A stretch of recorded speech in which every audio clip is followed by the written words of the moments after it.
Good evening and welcome, everybody. I think it's been a while. Hi to everybody that's on FB and YouTube Live and those on the Love 101 Facebook and YouTube channel. How have you been?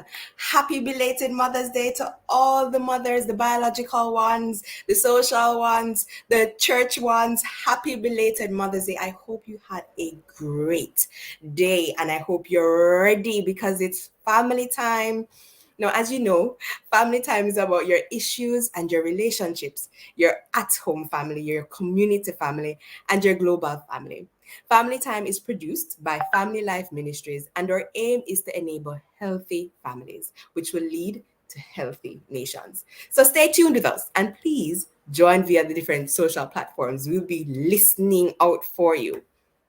Now, when they interrupt, they scream, you feel like you want to tear out your hair, when they run away, when they throw things, or when they steal, set fires, lie, and damage property.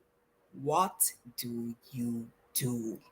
At what age is this behavior normal or abnormal?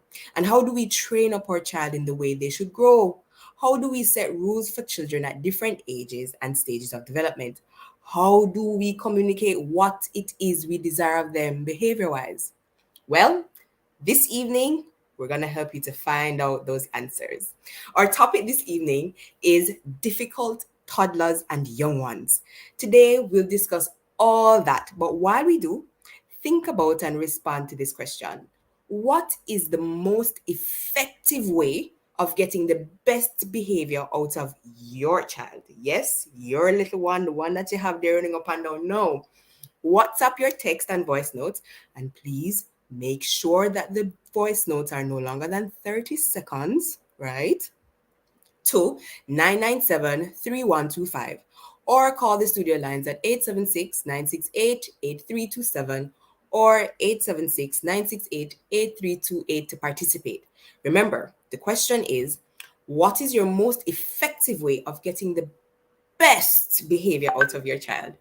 And remember, you can watch us and comment live on Love 101 Facebook page and our YouTube channel. We'll be right back with our guest, Dr. Carol Paul Booth.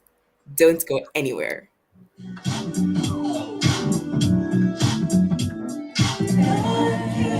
Sometimes all we need is a listening ear. The listening ear, the counseling, the logical reasoning, and spiritual guidance are what appeal to us. That's why I'm here. I'm Dr. Joe Pinckney, the counselor, your counselor on Love 101 FM, Tuesdays and Wednesdays, 10 to 11 p.m.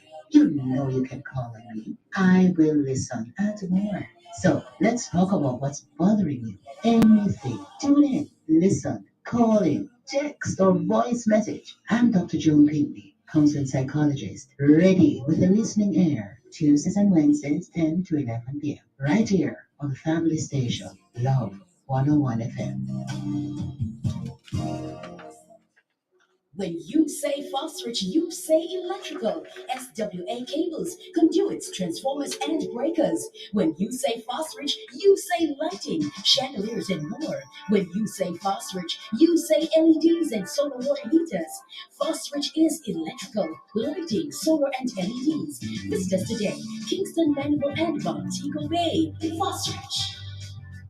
The Pesticides Control Authority, PCA, of the Ministry of Health has been onboarded to the Jamaica Single Window for Trade, J-SWIFT. Effective April 11, 2022, the Pesticides Control Authority, PCA, has been facilitating online applications of all import permits for pesticides, herbicides, fumigants, and other related products. Traders and their agents will now be able to make online application to obtain both pre- and approved permits and also make payment for the PCA import cess.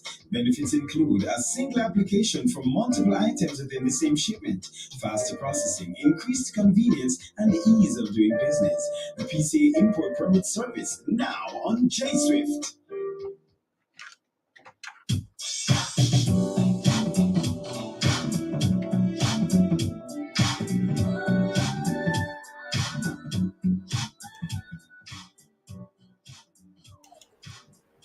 Welcome, welcome, welcome back to Family Time on Love 101. And welcome to our special guest, Dr. Carol Paul Booth. How are you? Dr. Paul Booth is an associate clinical psychologist. She is a lecturer and the manager for the Shelley Ann Fraser Assessment Center at the University of Technology, Jamaica. She's also an associate at Family Life Ministries. How are you doing, Carol? I'm very well, thank you. Thank you for having me. And thank you for deciding to come. Now, viewers, participants, remember we want to hear from you. We need you to tell us what is your most effective way of getting the best behavior out of your child. WhatsApp your text and voice notes and make sure the voice notes are no longer than 30 seconds, please, to 876-997-3125. And you can watch us and comment live on Love 101 Facebook page and YouTube, or call the studio lines at 876-968-8327 or 876-968-8328 to participate. Toddlers and young ones. Lord Jesus, I have one, I have one, I have one, I have one, I have one, I have one. The experience that we have with these little ones, it's a range of emotions, I can tell you, and how they express themselves. They do it in so many different ways. It's amazing. Now, various families will have diverse expectations about what is acceptable and what is considered difficult behavior. Now, Carol, please help us. Help us. Help me. On behalf of my audience, help me. I'm speaking for them. What exactly or who exactly is a toddler? Okay, a toddler is usually considered to be somebody who is between 1 to 2 years old. Mhm. Okay, awesome. And okay, so what's the difference between, I'm assuming it's age, between the preschooler, the age for the preschooler, and the age for the school aged child? Right, you're so correct. So the preschooler would be that child who is between around about 3 and 5 years old. You know, that child who is going to like daycare, Okay, kindergarten, that sort of thing. And then the school age child now is any child between the ages of 6 and 12 years of age. okay. All right, so I can pick it out. I have a toddler. He's one, he just turned one in April. Okay. Now, what would you consider to be abnormal behavior? Well, let's start off with normal behavior and then we can go on to go into abnormal behavior. Right. So for each stage of development, normal behavior is, really specific to the age and developmental stage of the child. So, for example, you're a toddler who is just about one, you would expect that he would be most likely walking or just about ready to walk, talking, making, certain kinds of maybe one or two syllable word sounds. Um, by the time he gets to about 2 years old now, that's when we talk about the terrible twos, when he started walking and talking, starts to explore the environment, perhaps putting things in his mouth, and starts, of course, to tell you no. That two letter word no becomes one of their favorites, and they try to push the limits. All of that is really normal behavior, although I know it sometimes drives us up a bend. A serious bend. Okay, and what would you consider now abnormal behavior? All right. Well, the thing is that I will answer that in a more broad sense. When we consider behavior to be abnormal, we have to look at different aspects of the behavior. So for example, is the behavior causing the child or parent some sort of distress? In other words, irrespective of the age or stage of development, whether it is a toddler, a preschooler, or a school age child, is that child experiencing distress as a result of the behavior that you may be unsure about? So, what do I mean by distress? I mean, maybe, for example, for a school age child, the behavior might interfere with the child's ability to form friendships or to maintain friendships. That can be distressing. or the behavior may cause distress in the sense that the child simply the schoolwork starts to suffer, right? um so any sort of distress, so for example, if the parent is at the point where they're just at their wits end, they can't manage and so on, then it might be cause for concern. Okay. All right.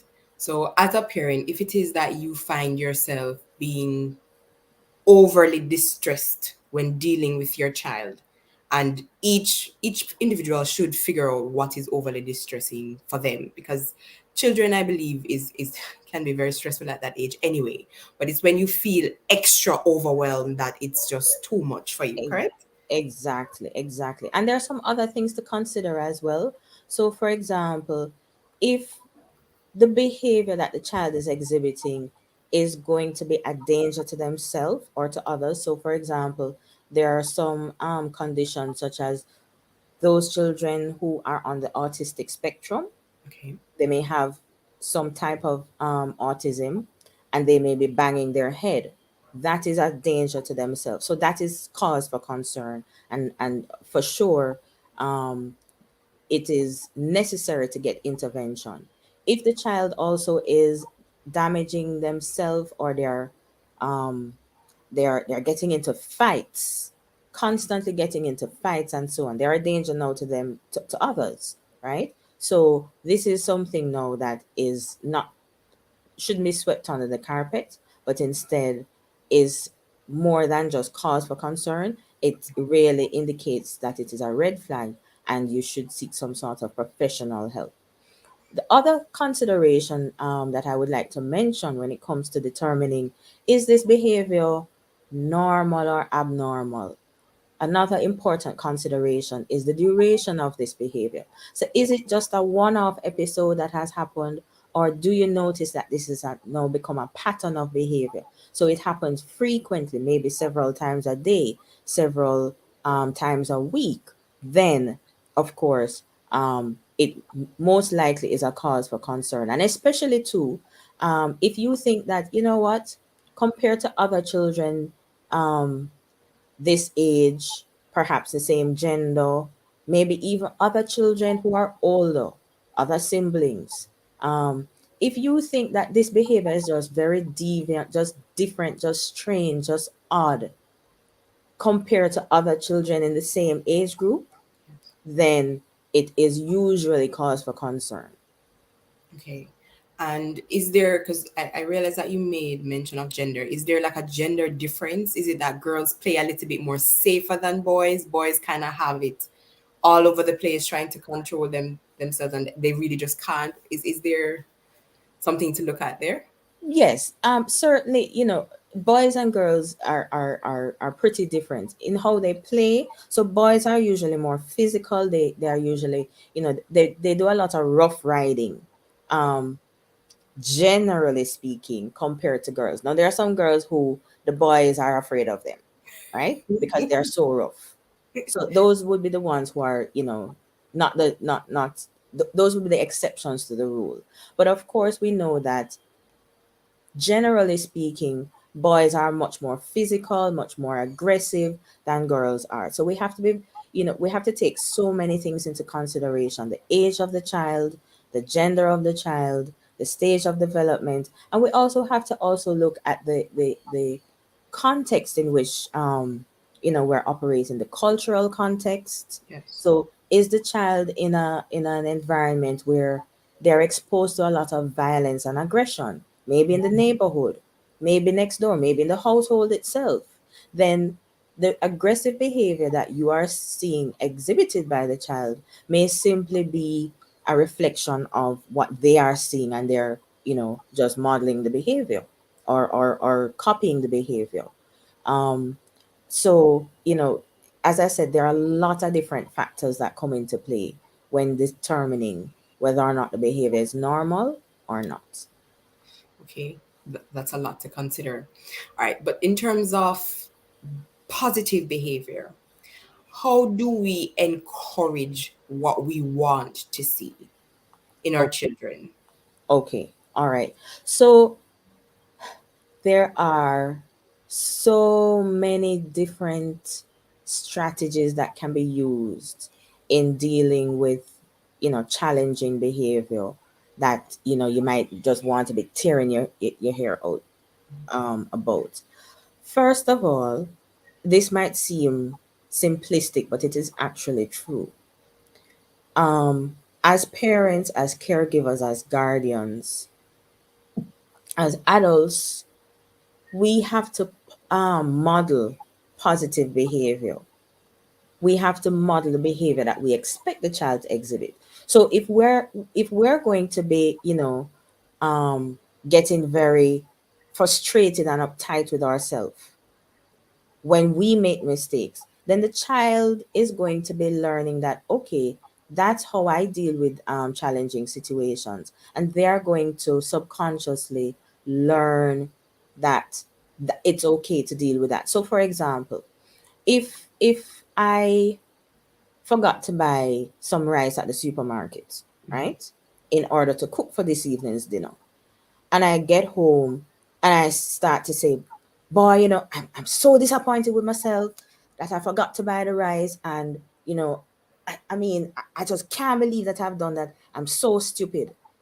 That child is going to be hearing you and is going to be learning the behavior that you are exhibiting. And they're going to start doing the same thing that they see you doing. But instead, if you say, you know, I'm so disappointed with myself. I forgot to buy the rice, but you know what? Actually, maybe what I can do instead, I won't beat up on myself. Instead, I remember that I have a piece of yam that I got from country, and I'm going to cook the yam instead. So, you know, it's not all lost. I while I made a mistake, but I'm actually going to, make the best of the situation, right? It's two contrasting responses to the same situation, and the child who is in the second scenario, they learn problem solving, they learn how to forgive yourself when you make a mistake, and they too will start to model that sort of behavior. So modeling behavior is very, very important when it comes to challenging behavior. And that's just one example. There are several more that, we can talk about as we go through the evening's discussion. But Carol, you have just put a very big stumbling block to a lot of parents Yes. because Mm-hmm. they know they have these bad habits. Mm-hmm. And to say, well, you need to model the good habits for the child, and you're like, how am I going to deal with trying to Mm-hmm. manage my own attitude so that I can impact the child? And I'm like, oh God, is this going to be impossible? Because a lot of us, unfortunately, we either don't have the tools to assist ourselves, or we just don't have the self discipline, to be honest. That's But we true. want to see it in our children. So, is there an answer for that dilemma, or we just have to just suck it up and do what we need to do? Actually, no.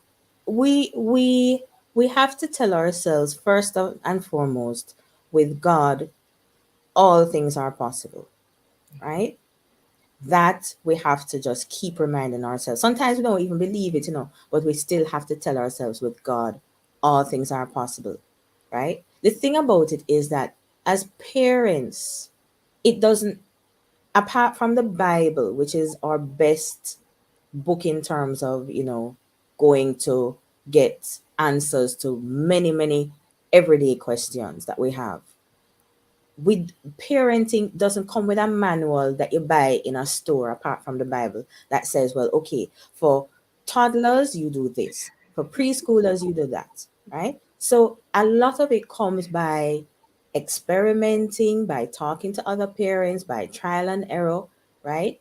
And a lot of times parents are very hard on themselves because they expect that they need to be perfect all the time, and that's unrealistic, totally unrealistic. So there is hope, and programs such as these that, Love 101 has decided to put on is very beneficial to help to empower parents and caregivers to know what to do and what not to do. I agree. I totally agree.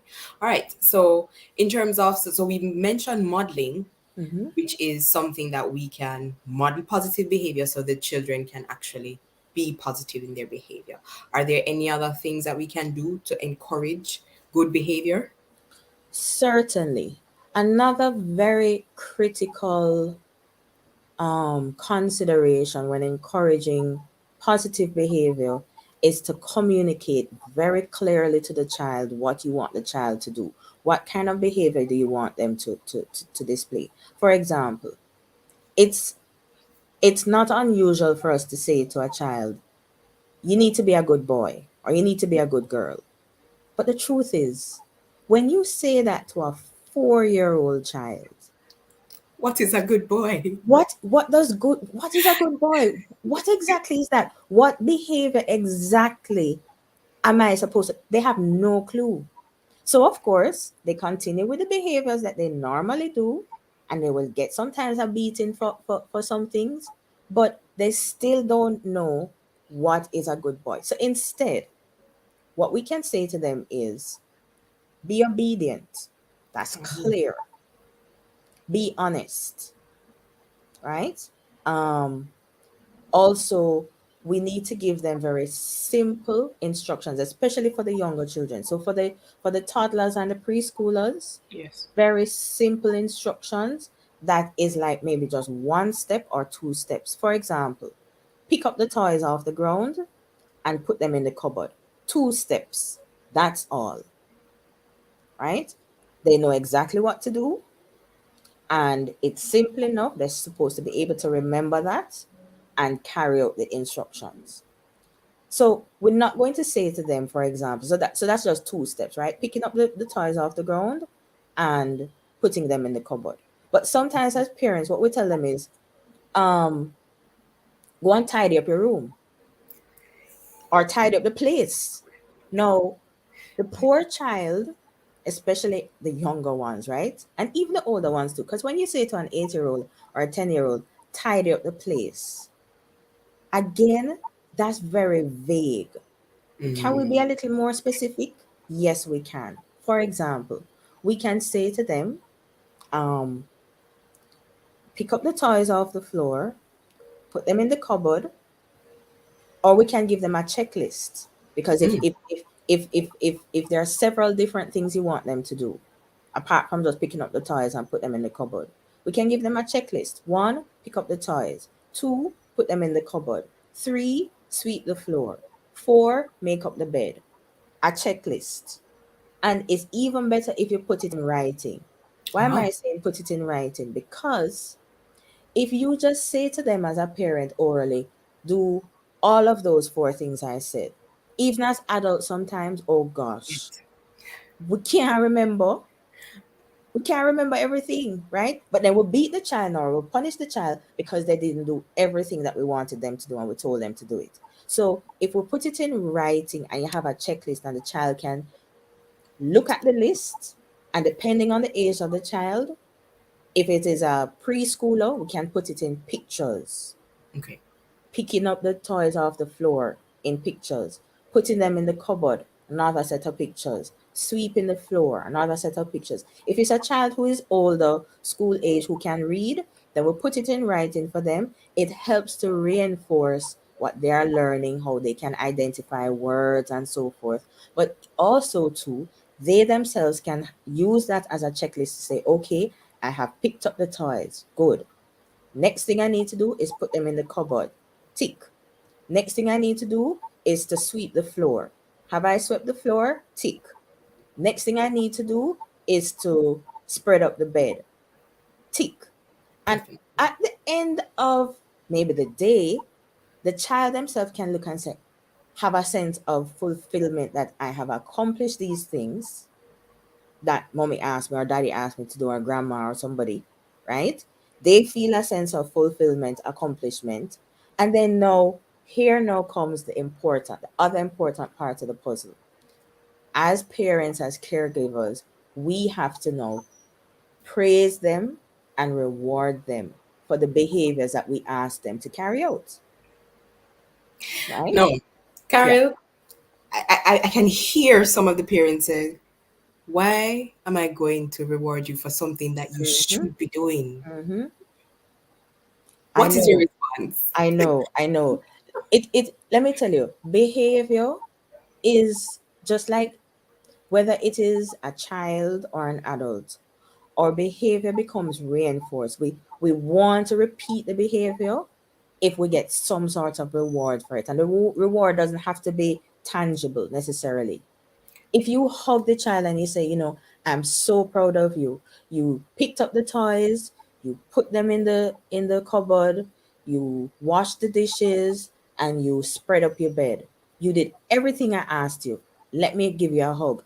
That in and of itself is a reward. And you know what the child is most likely want to do again and again to get that hug?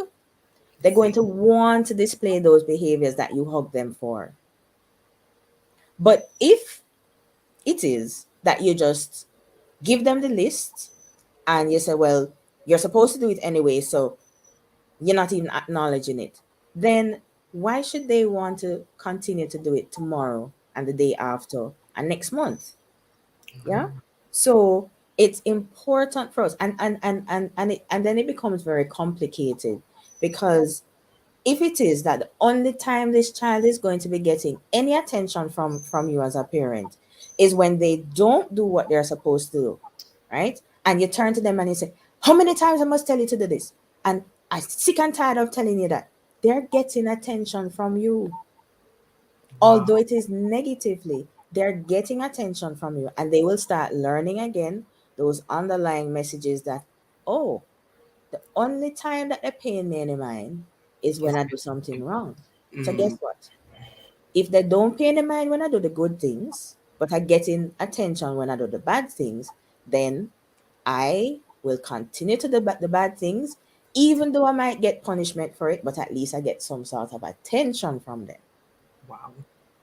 So that's why we have to reward and praise the good and the positive behaviors that we want to see.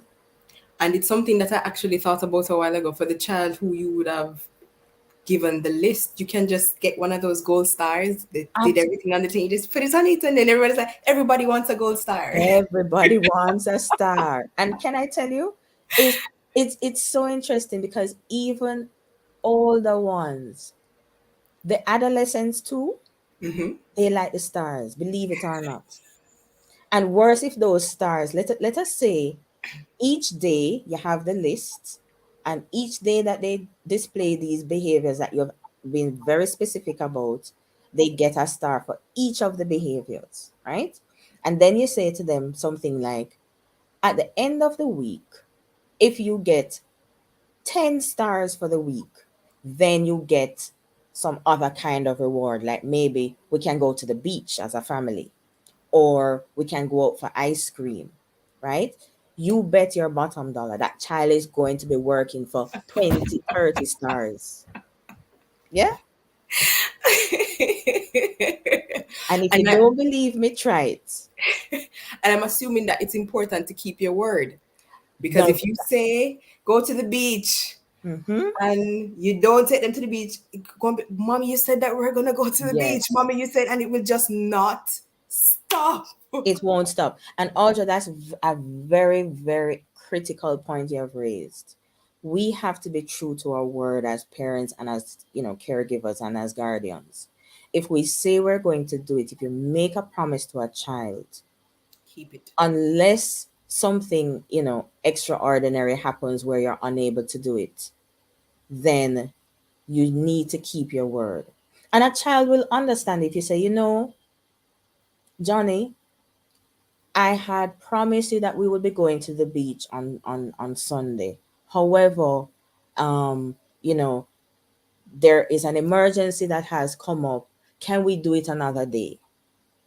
The child will recognize that, okay, my parent is valuing the agreement that they made, Hmm. and at least they recognize that, okay, I won't do it today, but they will do it tomorrow. And if you promise them to do it another time, then of course again you have to be true to your word. But if you keep promising and it's just empty promises, then of course that breaks down and the child will say, so you don't really care anyway, you don't love me, you don't really mean what you say, so why should I do all of these things that you're asking me to do? And then now you get the attitude and the behavior and the argument and all of that.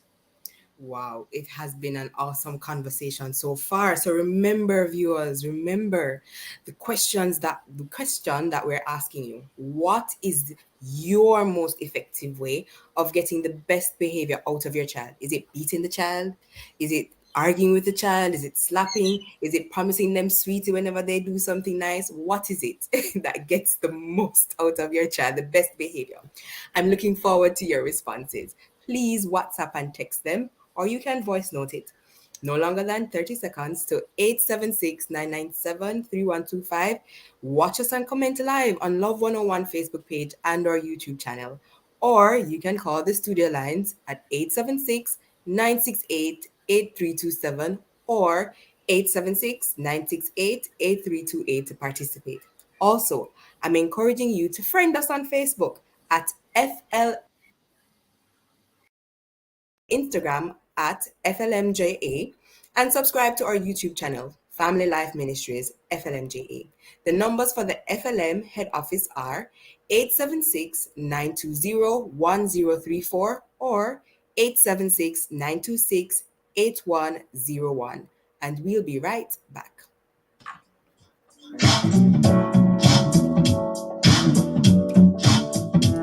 You have a heart condition? Your care should be in the hands of our experienced cardiovascular team at Partners Interventional Center of Jamaica. We're one of the leading heart centers for angiograms, stenting, pacemakers, EP studies, and ablation therapy. PICJ has the expertise and latest technology to treat all your heart needs. Call 876-995-7425 or email info@pic-jm.com for appointments. PICJ, your partners for life.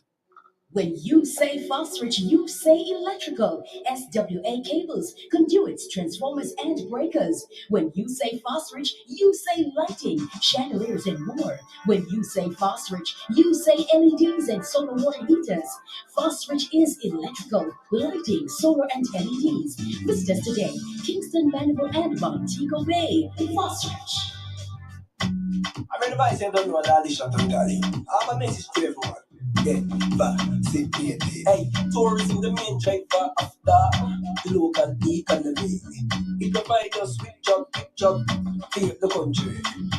So everybody in the industry, get the job and come follow me. It don't hurt, get the dirt, lick the nurse cause the vaccine work. Get back, sit here. Yeah. This is a message from the Ministry of Tourism. Get back, sit here. Just get vaccinated. Sit here. You're down?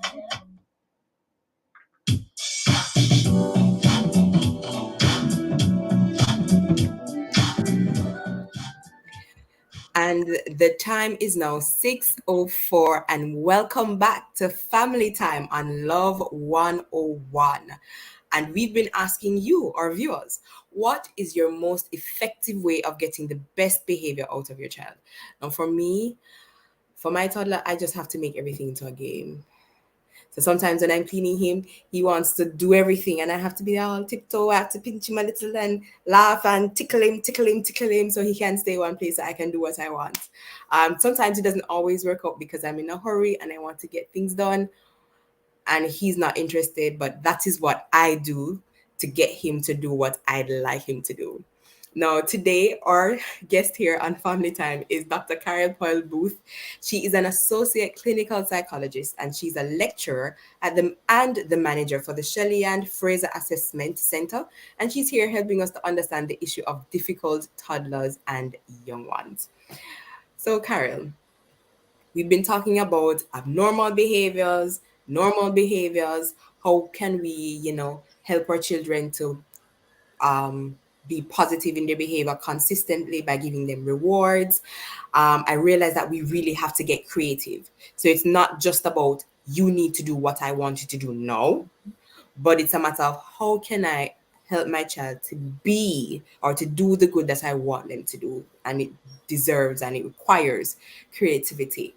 Um, so, what should a parent do if their child is exhibiting these abnormal behaviors, starting from the toddlers to the preschooler to the school age child? All right. So let's start with the toddlers. Remembering that a toddler is between 1 and 2 years old. Yes. Um, if a toddler is exhibiting behaviors that you consider unacceptable or abnormal, then you have to step upside and say to yourself, I wonder why this child is behaving the way they're behaving. For example, let us say that the child has been potty trained, okay? And several months after the child is potty trained, they start wetting themselves again. You have to step aside and say to yourself, what could be the possible reason for the child, what we call regressing, where they're gone back to now wetting themselves, not telling you when they want to go to the bathroom or not going themselves? Usually, in cases like that, and I know a lot of times as parents in our Jamaican context, and perhaps even in the wider Caribbean, we beat the child, Mm. the 2 year old child, 2 years old, 11 months, because them supposed to know better than that. But guess what? Many times that response of going back to the previous behavior that they had already mastered is an indication that something emotional is disturbing to the child. Yeah. So instead of beating the child, because to beat the child or to shame them or to quarrel with them is going to be making the situation far worse. What we need to say to this toddler is, and we bring them close to us, put them in our lap and say, I noticed that you haven't been telling me when you want to go to the bathroom anymore. Or I noticed that you've been wetting your pants. Tell me what is happening. We have to think about talking to the child and saying, it has happened, and mommy really loves you and cares for you. And although it has happened and I'm a little disappointed, but it's okay, right? Is there anything that is happening that you want to tell me about? Because sometimes the child is even molested physically or sexually, sorry, sexually molested, or the child may experience some other kind of abusive situation that you may not be aware of, but because they don't have the words to explain fully, then the response is an emotional response in the form of the wetting, right? So we have to, generally speaking, um, step aside and say to myself, I wonder why this behavior is happening. Okay? Because many times we just assume that the child is just being, childish, or it is just deliberate why they're doing what they're doing. But many times it's not just as simple as that. And many times it's not even deliberate. It is simply a response to something that is happening in the environment that you may not be aware of. But if the child feels that they can come to you, that it's okay to be wrong, it's okay to regress, it's okay to make mistakes, then whenever something happens, it's more likely that they will come to you and they will say, you know what, uncle touched me, or auntie beat me, or something happened, right? So we have to not be always blaming the child, and we have to remember too that as we're talking about the toddlers, remember that they're at a stage of development where they can't put everything into words, Yes. and so we are the ones who are going to have to be very observant, very patient, very understanding with the child, and just don't blame them for what is happening, but we try and provide a warm, caring, supportive environment for the child nonetheless.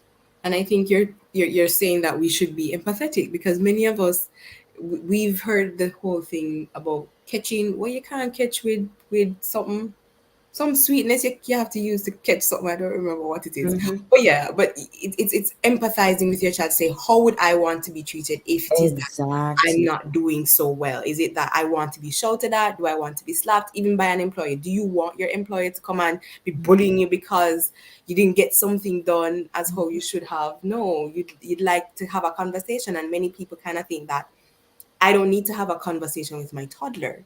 They Mm-hmm. just need to do what I say. And I think it Mm-hmm. has to do with how I think we were taught to discipline children, but I do Yes. believe that we have the capacity to change that, and to actually feed into our children's love language. I think a lot of people don't realize that our children have anything called a love language, you Mm-hmm. know? Every child just wants to be hugged and snuggled, and that's not the case. Some children probably would prefer you just talk to them and Mm-hmm. say, I love you. Yeah, definitely. Empathy is always critical at each stage of development. And as you said, even as adults, we much we respond more positively to somebody who is empathetic, who is Yes. understanding, than somebody who just doesn't have the time for us and is just very impatient and can't be bothered. Definitely. Oh, it's catch more flies with honey than with vinegar. All right, yes, yes, indeed. Absolutely. It, Oh God. it it always it usually works to the to our advantage if we use the softer approach. Okay. All right. So for the preschooler and the school age children, Mhm. what can we do now to, um, if they're exhibiting abnormal behaviors? What can the parent do? Right. Well, if it's now a preschool or a school age child, then we can do more of the talking, Yes. Okay. or we can also too, we can perhaps do our own observation of the child. Is the child, for example, is it that the child seems overly anxious all of a sudden?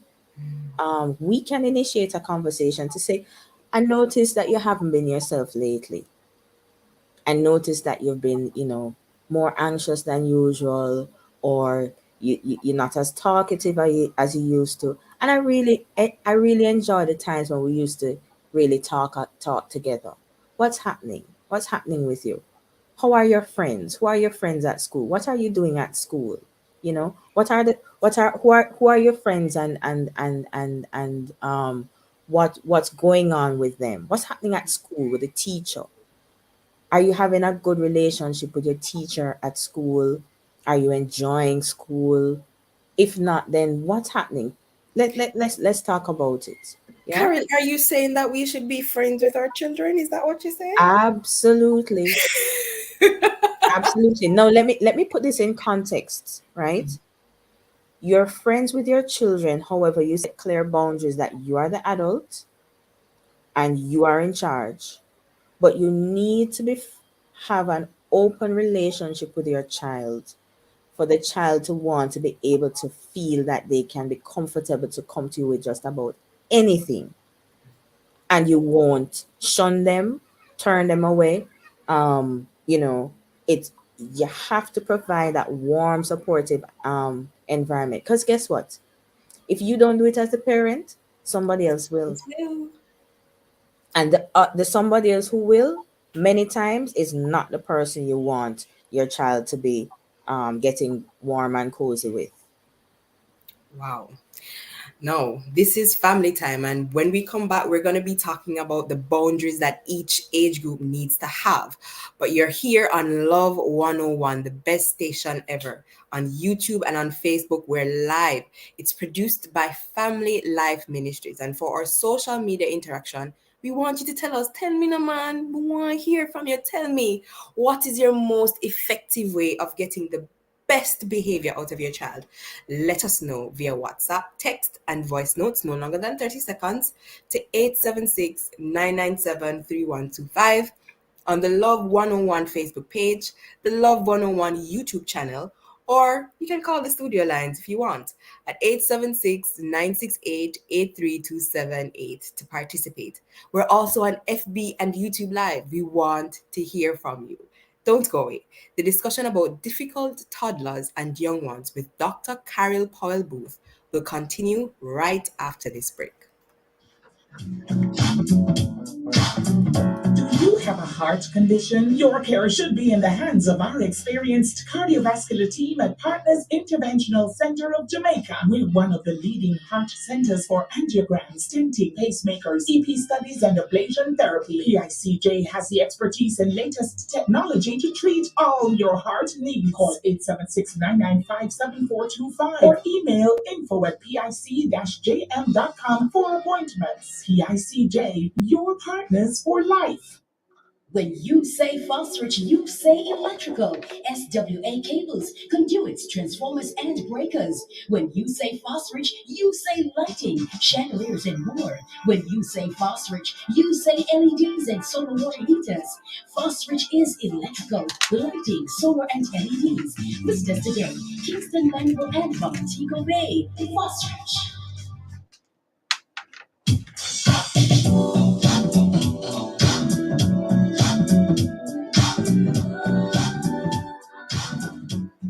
Welcome back to Family Time. The time is now 6:17 p.m. You are tuned to Love 101. And Family Time is brought to you by Family Life Ministries. FLM provides counseling for people with all kinds of challenges from all walks of life. Listen out for our numbers in Kingston and Portmore at the end of this program. Remember, we're on FB, we're on YouTube, and we are live.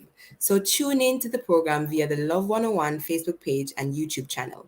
All children have periods where we think they're being difficult, every single one of them. And sometimes as parents, we figure it out right away. Hopefully, we do. But what happens when we don't? Dr. Carol Powell Booth is an associate clinical psychologist, and she's here to give us some guidance with that. Now, before we went on the break, Carol, we were talking about boundaries. What are some of the boundaries that we need to have with our children? Well, first of all, our children need to understand that there are times when, as parents, we are not going to be available to them. So, for example, sleep time is a boundary time where we need to be not disturbed, unless, of course, it's an absolute emergency. Yeah. Um. Also, too, some of my belongings as a parent is mine and not yours, not ours either. Yes. Also, too, as parents, we are the ones who are ultimately in charge of this relationship, in charge of the household, and we have the final say, right? That is not to say that if you're setting rules for the household that involves the child, that the child should not be a part of even the setting of the rules. So instead of saying, okay, you're going to go to bed at 8 o'clock and you're going to pick up your clothes and you're going to do this, have a conversation with the child and say, okay, in order for us to ensure that we're going to be getting to school on time, we have to do some things. What do you think are some of the things that we could do to ensure that we get to school on time? I'm talking now about a school age child between 6 and 12 years old, right? And have the child come up with their own ideas. And you may be surprised as parents that the children will come up with some ideas that you never even thought of. But when they're a part of the rule making, then they feel more involved and Yes. they themselves will want to be a part of the rule keeping and maintaining. But if it's just coming down as an edict from on high to say, do this, do that, do that, do that, do that, right? And they have no say in the matter, and it's just my way or the highway, then, of course, many times as the child gets older, you're going to start getting some pushback sometimes, depending on the personality of the child. And I hear you talking about helping our child to be critical thinkers. Because when you put Absolutely. them in a situation where they can say, how can I make things better? It actually kind of opens up the door for them to say, listen, I can think and I can give valid suggestions, which Mm-hmm. I think is really wonderful. We actually have a voice note. If you Okay. can go ahead and play. Family time, I am listening and I agree with you. You should be friends with your kids. If a kids you have or if a child, you should be friends with them. Because definitely when you're friends with them, they feel comfortable enough to open up to you. So that is not strange and every parent should know that. Thank you very much for that voice note. And just to say hi to all the persons that have commented so far. So we have Alvarine, Sandra, Kingdom Child, and Valerie that's saying good evening. Good evening to you all. Now, we had mentioned that having the child, being your friend is okay so long as they understand their boundaries. And we've already given some examples about the type of boundaries that we should set. So one, sleep time is sleep time. Mm-hmm. Not everything that is mine is yours. There are some things that are only mine. You are not allowed to take or touch. What are some other boundaries that can a parent should have? Right. So there are certain activities that are adult activities Hmm. and are not children's activities. And you will set out what those activities are. For example, um, certain kinds of TV shows are not appropriate for children. Not only do they tell you that beforehand that if the child is under such and such a age, then they should watch it with their parent, if at all, right? So there are some kinds of programs, movies, and so on that are not meant for children. And as adults, if we don't set those boundaries, then it is going to get very difficult um, to rein them in afterwards. Similarly, too, these last 2 years, all the children have been on, doing school online. Yeah. Hmm. And so there is a lot of gray areas when it comes to, um, you know, first of all, the amount of time that a child can spend online and the kinds of sites that they can visit. But the truth is that all of these devices, the tablets, the phones, the laptops, the desktops, all have parental control features where we as parents can go in and we can set the amount of time that the child can spend on the device in any block of time or in any given day, for example. So we have to set those boundaries, right? And also, too, the kinds of sites that they visit. We Definitely. can go in using the parental controls and determine the sites that, once we put it on, um, it will block them from certain sites. But some parents, to be fair, they themselves don't even understand these gadgets, True. right? But I would say to you, get a friend, To get do a it. family member to help you to do it. Yes. Don't just throw up your hands in the air and say, well, I don't understand this. We're not really too, this thing. So Technology thing. yeah, no. There's always help, and it doesn't take anything off of us to ask for help. I may be able to help you with the technology, but you may be able to help me with coming up with some strategies to deal with this problematic behavior. So as parents, as caregivers, as guardians, we're all in this thing together, and really and truly, it takes a village to raise a child. Now that we've become industrialized and more, so-called developed, we tend to be in our silos too much as parents, and we think that we are the only ones who are supposed to get this and do this. But it is always helpful when we get help from each other and the support that we need.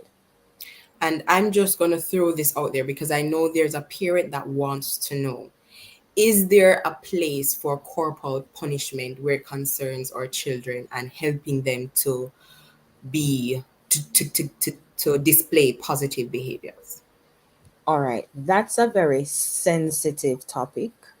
One, because on the books, corporal punishment, no. is Illegal. illegal. Okay? So from a legal perspective, it's not supposed to happen. But then I'm on Love 101, a religious station. And I know I hear a parent somewhere in the kitchen saying, Mm-hmm. yeah, but the Bible says, Spare spare the the rod, rod. spoil the child. Now, I'm not going to answer definitively and say yay or nay, Mhm. right? In our culture in Jamaica, too many of our parents get, um, we go way out of proportion Yep. when it comes to disciplining a child.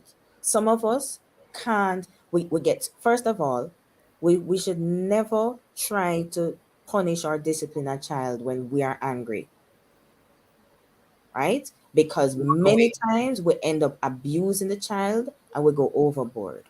Yeah.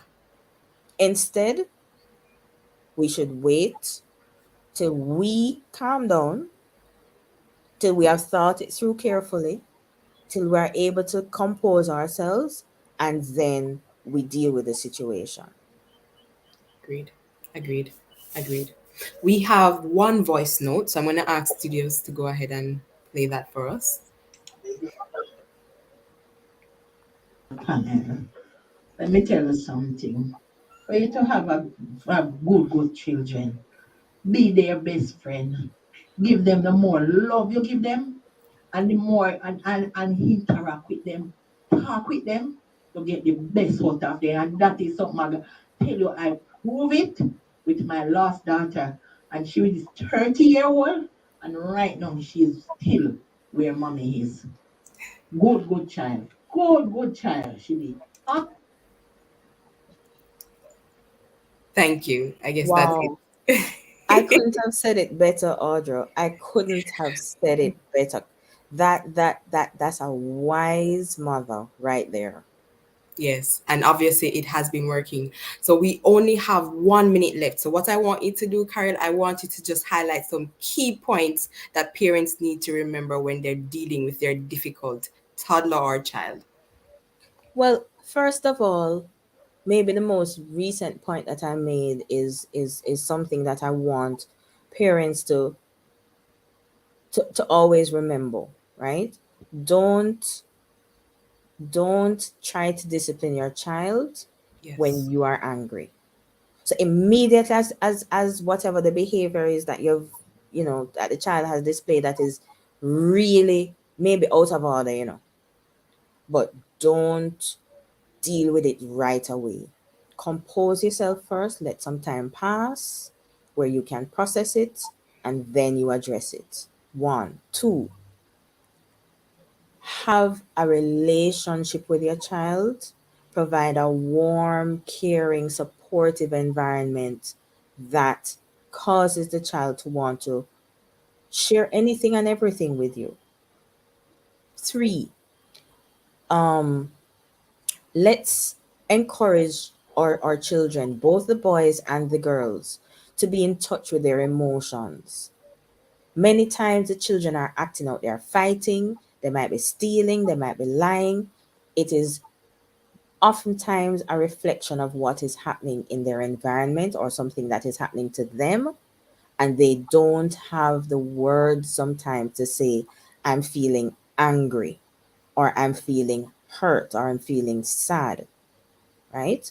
But if we encourage them to talk about, tell me why you're feeling this way, tell me why you did this, tell me why you did that, tell me how you're feeling. If we give them that space where they can feel safe to say, well, I felt angry because I felt that you didn't respect me because, then, it will be good. And also, too, we need to praise and reward our children for the positive behaviors. We need to give them the um, specific behaviors, positive behaviors that we want to see them display, and we reward and praise them for it. Thank you very much, Carol. It has been great talking with you. Thanks for being here with us. If you have any questions of a personal nature or are concerned about a friend or family member, call us at Family Life Ministries. For our center in Portmore, at 117 Cecile Avenue, call us at 876-939-7917. For more information on our services or for our councils in Kingston and other parts of the island, contact our head office at 876-920-1034 or 876-926-8101. Note that appointments can only be made by calling the offices. Otherwise, to keep up to date with what's happening with FLM and our programs, find us on Facebook at FLM Family Life Ministries, on Instagram at FLMJA, and subscribe to our YouTube channel, Family Life Ministries, FLMJA. Before we leave you, though, here is this evening's scripture. It's from Proverbs 29, verse 17, and it says, "Discipline your child, and they will give you peace of mind and will make your heart glad." Join us again next week at 5:30 p.m. on Love 101 FM, FB and YouTube Live via the Love 101 Facebook page and Love 101 YouTube channel for another informative program. Thanks again to our special guest, Dr. Carol Powell Booth. Thanks also to our show producer, Kathy Gale, Open Door Communications, studio facilitator, Timoy Butler, and of course, you. I'm Audrey Williams. Stay well, stay safe, stay blessed. Bye.